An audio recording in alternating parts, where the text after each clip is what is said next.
ভারতে থেকে তারা যুদ্ধ পরিচালনা করেছেন, সেখানে থেকে নির্দেশ দিয়েছেন।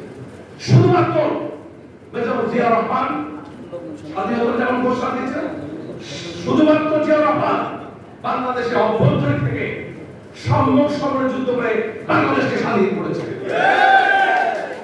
আমাদের নেতা বাংলাদেশের শ্রেষ্ঠ মুক্তিযোদ্ধা। প্রিয় ভাইরা, তিনি ক্ষমতায় এসে বাংলাদেশের গণতন্ত্র ফিরে দিয়েছিলেন, সংবাদপত্রের স্বাধীনতা ফিরে দিয়েছিলেন, সংবাদপত্রের স্বাধীনতা ফিরে দিয়েছিলেন।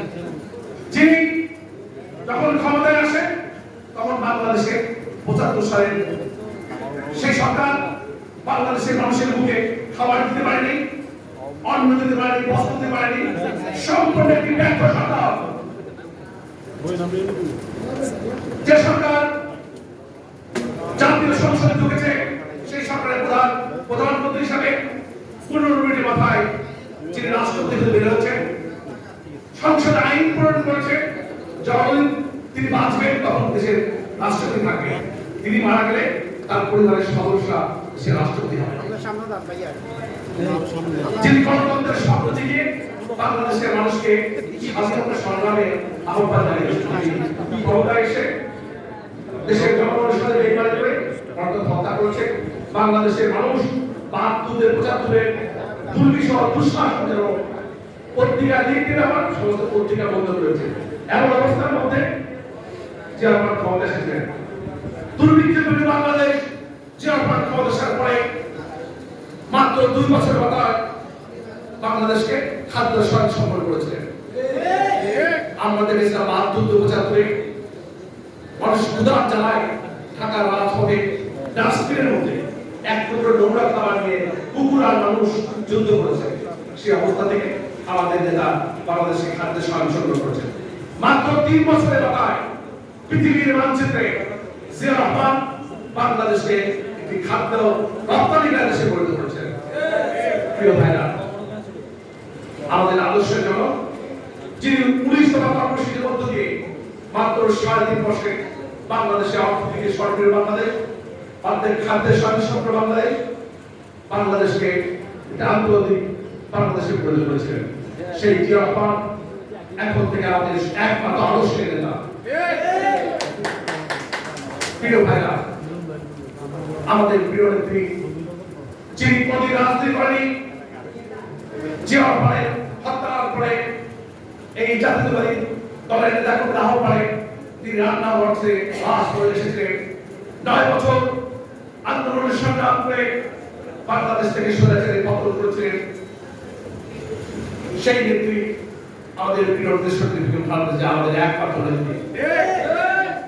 প্রিয় ভাইরা, আমরা দেখেছি আমাদের প্রিয় নেত্রী এই বাংলাদেশের গণতন্ত্র প্রতিষ্ঠা করার জন্য, বাংলাদেশকে স্বৈরাচার মুক্ত করার জন্য, ফ্যাসিস্ট সরকার উৎখাত করার জন্য, বাংলাদেশের লক্ষ কোটি শহীদ জিয়াকে শহীদকে রক্ষা করার জন্য গত বিগত ৫-৬ বছর এই সরকারের নির্যাতন নিপীড়নে বিধ্বস্ত হয়েছে।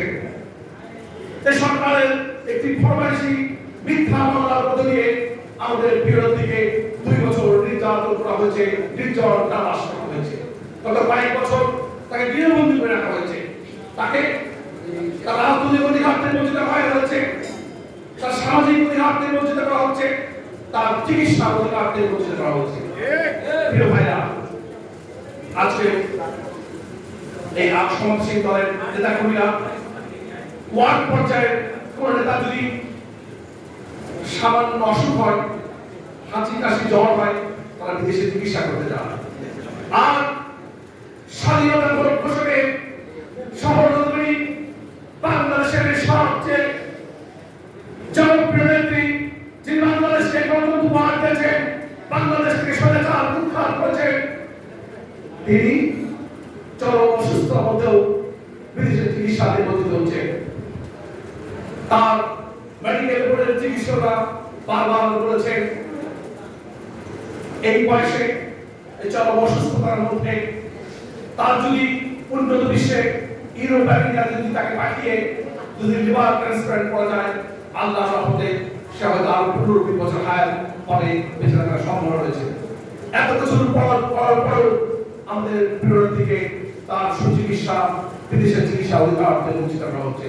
তবুও আমাদের প্রিয় বাংলাদেশের লক্ষ কোটি কোটি ইতিহাস সৈনিককে রক্ষা করার জন্য তিনি সরকারি সাহস করেনি। প্রিয় ভাইরা, আজকে এই বেগম খালেদা জিয়া এই সরকারের সাথে আপোষ করে আগামী দিনে তাকে এই সরকার বিদেশ পাঠিয়ে চিকিৎসা করার জন্য। প্রিয় ভাইরা, মুক্তি মুক্তি মুক্তি চাই।